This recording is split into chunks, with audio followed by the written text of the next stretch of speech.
नमस्कार, स्वागत है आपका नेटरिक न्यूज में। आपके साथ मैं हूं सपना दुबे।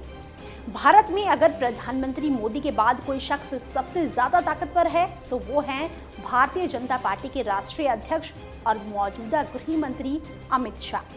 बीजेपी के चाणक्य के नाम से मशहूर अमित शाह ने भाजपा की सत्ता को पूरे देश में कायम करने के लिए जिस समझदारी और नीतियों को इस्तेमाल किया, ये उसके ही परिणाम है कि उन्होंने बीजेपी को आज देश की सबसे मजबूत और बड़ी राजनीतिक पार्टी में बदल दिया है। आज हम भाजपा के इन्हीं चाणक्य के बारे में चर्चा करेंगे। सबसे पहले बात करते हैं उनके जन्म के बारे में। अमित शाह का जन्म 22 अक्टूबर 1964 को मुंबई के अनिल चंद्र शाह के घर हुआ था। अनिल शाह गुजरात के हिंदू बनिया जाति से बिलोंग करते हैं। उनके पिता अनिल चंद्र शाह पेशे से व्यापारी थे जो पीवीसी पाइप का व्यापार करते थे। उनका ये व्यापार मनसा में था। अमित शाह ने अपनी शुरुआती स्कूली शिक्षा मनसा से की। इसके बाद उन्होंने अहमदाबाद के सीयू शाह साइंस कॉलेज में दाखिला ले लिया और वहां से बायोकेमिस्ट्री से बीएससी किया। पढ़ाई पूरी करने के बाद शाह अपने पिता के ही व्यवसाय को संभालने लगे। इसके साथ ही अहमदाबाद के कोऑपरेटिव बैंक में ब्रोकर के तौर पर काम भी करते थे। उनका विवाह सोनल शाह के साथ हुआ था और उनका एक बेटा जय शाह है। अमित शाह की 6 बहनें हैं।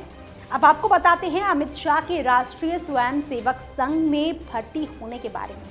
जब अमित शाह 16 साल के थे तो उन्होंने अहमदाबाद में राष्ट्रीय स्वयंसेवक संघ ज्वाइन कर दिया।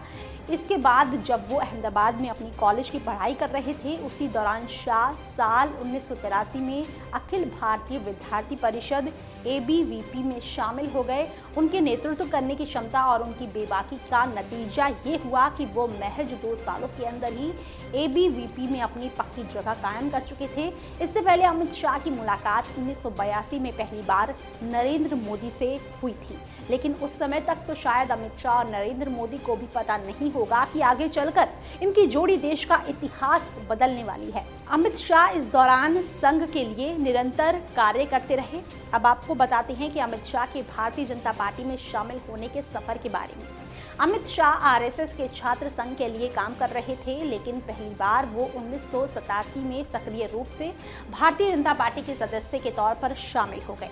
उन्हें 1987 में भारतीय जनता युवा मोर्चा का सदस्य बनाया गया। इस दौरान अमित शाह ने भारतीय जनता युवा मोर्चा के कई पदों पर रहकर काम किया। इसमें वो ward secretary, taluka secretary, vice president, state secretary और जनरल सेक्रेटरी के रूप में काम किया था उन्होंने। इस दौरान भाजपा के वरिष्ठ नेता लाल कृष्ण आडवाणी भारतीय जनता पार्टी के राष्ट्रीय अध्यक्ष के पद पर थे। अब आपको बताते हैं कि आखिर भाजपा में अमित शाह पहली बार कब आए सबकी नजरों में।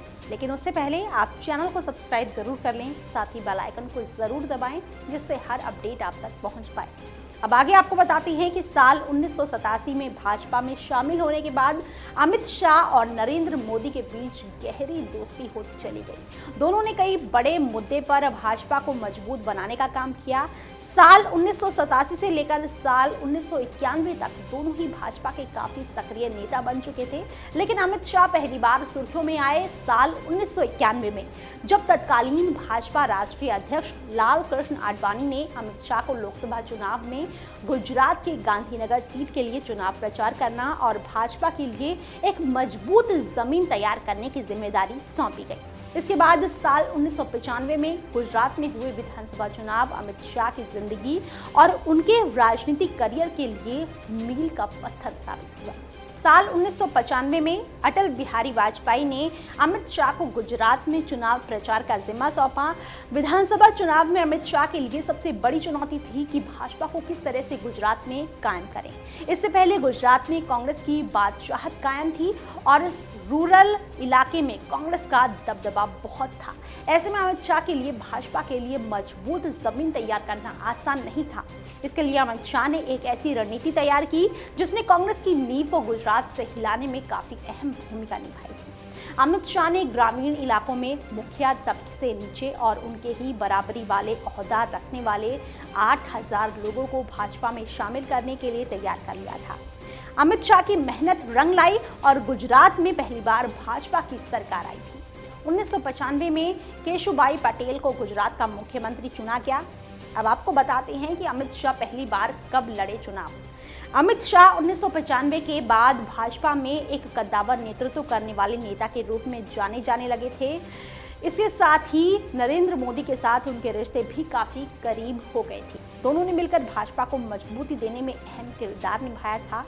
साल 1997 में अमित शाह ने पहली बार गुजरात के सरखेज विधानसभा चुनाव के उपचुनाव को जीतकर पहली बार पूरी तरह से भारतीय राजनीति में कदम रख चुके थे। इसके बाद साल 1999 में Ahmedabad district cooperative bank ADCB के अध्यक्ष चुने गए। इसके बाद शाह 4 बार सरखेज विधानसभा सीट से ही चुनाव लड़ते रहे। 1998, 2002 और 2007 में हुए गुजरात विधानसभा चुनाव में उन्होंने सरखेज सीट से ही चुनाव लड़े और विजयी भी हुए। 2012 में शाह ने अपने क्षेत्र में बदलाव किया और वो नरनपुरा से खड़े हुए और वहां भी भारी बहुमत से जीत दर्ज की। 2001 में गुजरात में तख्ता पलट करने में अमित शाह का हाथ। साल 2001 में पहली बार अमित शाह ने नरेंद्र मोदी के साथ अपनी दोस्ती निभाई। 2001 तक नरेंद्र मोदी दिल्ली में उप महासचिव के तौर पर स्थापित हो चुके थे। गुजरात में केशुभाई पटेल मुख्यमंत्री थे, लेकिन धीरे धीरे केशुभाई पटेल की तबीयत बिगड़ने लगती है, जिसके बाद नरेंद्र मोदी को उप मुख्यमंत्री का पद सौंपा जा रहा था। लेकिन नरेंद्र मोदी ने साफ तौर पर कहा कि उन्हें सीधा मुख्यमंत्री पद दिया जाए, नहीं तो नहीं दिया जाए। लेकिन अमित शाह इस दौरान नरेंद्र मोदी का समर्थन कर रहे थे। नरेंद्र मोदी को 7 अक्टूबर 2001 में गुजरात का सीएम बनाया गया, लेकिन अमित शाह ने गुजरात में हुए 2002 में विधानसभा चुनाव में बड़ी भूमिका निभाई। 2002 के चुनाव में नरेंद्र मोदी राजकोट की सीट से चुनाव लड़ रहे थे और उन्होंने कांग्रेस के अश्विन मेहता को 14,728 मतों से हराया। गुजरात में नरेंद्र मोदी की सरकार आते ही अमित शाह को गुजरात का गृह मंत्री और ट्रांसपोर्ट मंत्री बनाया गया। इसके साथ ही शाह को 12 मिनिस्ट्री सौंपी गई, जिनमें थे गृह, कानून और न्याय, जेल, सीमा सुरक्षा, नागरिक सुरक्षा, उत्पाद शुल्क, परिवहन निषेध, होमगार्ड, ग्राम रक्षक दल, पुलिस, आवास और विधायी और संसदीय मामले का विभाग अमित शाह संभाल रहे थे। अब आपको बताते हैं कि कैसे 2002 में गुजरात दंगों के बाद बदल गई सूरत। फरवरी में गुजरात के गोधरा में हुए धार्मिक दंगों के बाद गुजरात की मोदी सरकार की अंतर्राष्ट्रीय स्तर पर निंदा हुई। न्यूयॉर्क टाइम्स ने इसके लिए तत्कालीन मुख्यमंत्री नरेंद्र मोदी को जिम्मेदार ठहराया था। अप्रैल 2003 में Gujarat control of organised crime act की नींव रखी, जो गुजरात में आतंकवाद के खिलाफ लड़ने के लिए बनाया गया था। लेकिन 2004 में केंद्र की कांग्रेस सरकार ने इसे प्रतिगामी बताते हुए आतंक विरोधी अधिनियम को निरस्त कर दिया। लेकिन कांग्रेस के विरोध के बाद भी गुजरात राज्य विधानसभा के जरिए ही Gujarat control of organised crime act का संचालन जारी रखा। अमित शाह 2003 से 2010 तक गुजरात के गृह मंत्री के रूप में ही थे। हिंदू धर्म के वामदेव से सीखे हिंदुत्व के गुण अमित शाह वैष्णव धर्म को मानते हैं। अपनी राजनीति जीवन यात्रा के दौरान वामदेव से काफी प्रभावित रहे थे। वो कुंभ जाया करते थे, जहां वो निरंतर वामदेव की सेवा करते थे। वामदेव उन्हें कुंभ में रोजाना किसी एक हिंदू साधु के पास रहकर उनकी सेवा करने को कहते थे। अमित शाह को इस दौरान हिंदू धर्म को और अधिक करीब से जानने का मौका मिला। अब आपको बताते हैं कि अमित शाह से जुड़ा सबसे पहला विवाद के बारे में। साल 2004 में सोहराबुद्दीन फर्जी एनकाउंटर मामले में जुलाई 2010 में अमित शाह को 3 महीने के लिए जेल भेज दिया गया। 2004 में गैंगस्टर सोहराबुद्दीन, उसकी पत्नी कौसर बी और उसके सहयोगी तुलसी प्रजापति को गुजरात में फर्जी एनकाउंटर करके मार गिराया था। इस फर्जी एनकाउंटर का खुलासा खुद अमित शाह के करीबी और फर्जी एनकाउंटर का संचालन कर रहे डीजी बंजारा ने किया था। बंजारा के ऊपर कई फर्जी एनकाउंटर के मामले चल रहे थे और इस मामले में बंजारा 8 साल तक जेल में रहे थे। बंजारा को किसी भी राजनीतिक पार्टी से कोई मदद नहीं मिली, जिससे नाराज होकर बंजारा ने अमित शाह के खिलाफ खुलासा कर दिया। अमित शाह को दोषी पाया गया और 25 जुलाई 2010 को 3 महीने की सजा सुनाई गई। हालांकि इसके बाद उन्हें जमानत दे दी गई, लेकिन इसके साथ ही शर्त रखी गई कि वो 2 साल तक गुजरात की सीमा में नहीं आ सकते हैं, जिसके बाद वो दिल्ली चले गए। अब आपको बताते हैं कि कैसे दिल्ली में भाजपा के लिए 2014 लोकसभा के लिए अमित शाह ने रखी मजबूत नींव। अमित शाह दिल्ली में रह रहे थे। इस दौरान उन्होंने भाजपा के लिए आगामी 2014 के लोकसभा चुनावों में बड़ी जगह बनाने की कवायद शुरू कर दी। इस दौरान राजनाथ सिंह भाजपा के राष्ट्रीय अध्यक्ष थे। 2014 के लोकसभा चुनाव में अमित शाह ने ही नरेंद्र मोदी को प्रधानमंत्री पद के लिए उनका नाम सुझाया था। 2014 लोकसभा चुनाव में नरेंद्र मोदी को राजनाथ सिंह पटना से चुनाव लड़ाना चाहते थे, लेकिन अमित शाह चाहते थे कि नरेंद्र मोदी उत्तर प्रदेश की वाराणसी सीट से चुनाव लड़ें। फैसला हुआ कि नरेंद्र मोदी वाराणसी और गुजरात के वडोदरा से चुनाव लड़े थे। 2014 के लोकसभा चुनाव से पहले 12 जून 2013 को उत्तर प्रदेश का प्रदेश प्रभारी बनाया गया। ये वो समय था जब यूपी के 80 सीटों में से बीजेपी के पास केवल 10 सीटें थी। अमित शाह ने 2014 लोकसभा के चुनावों में प्रचार के लिए सबसे ज्यादा सोशल मीडिया का इस्तेमाल किया। उन्होंने बाकायदा सोशल मीडिया की टीम बनाई और वो लोगों से जुड़ने और पार्टी में बीजेपी कार्यकर्ता को बढ़ाने का काम किया। अमित शाह की मेहनत, उनकी नीतियां, संगठनात्मक कौशल और नेतृत्व क्षमता का रिजल्ट ही था, जिसकी वजह से 2014 के लोकसभा चुनाव के बाद उत्तर प्रदेश में बीजेपी को 80 सीटों में से 73 सीटों पर जीत हासिल हुई। नरेंद्र मोदी ने करीब 482 रैलियां पूरे भारत में की थी। लोकसभा चुनाव में भाजपा की एनडीए को 303 सीटों के साथ विशाल जीत मिली, जिसमें 282 सीट केवल भारतीय जनता पार्टी के पाले में आए। अब 2014 में लोकसभा चुनाव में जीत के बाद के बारे में बताएंगे। 2014 में प्रधानमंत्री पद की शपथ लेने के बाद पीएम मोदी ने अपने नए मंत्रालय को बनाया।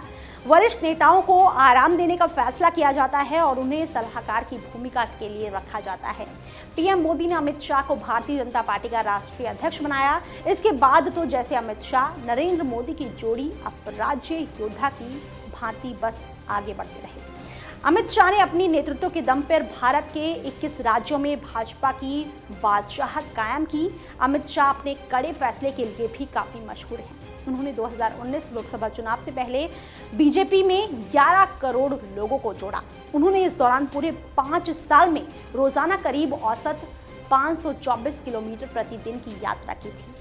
अब बात करते हैं कि कैसे 2019 लोकसभा चुनाव ने बना दिया अजय।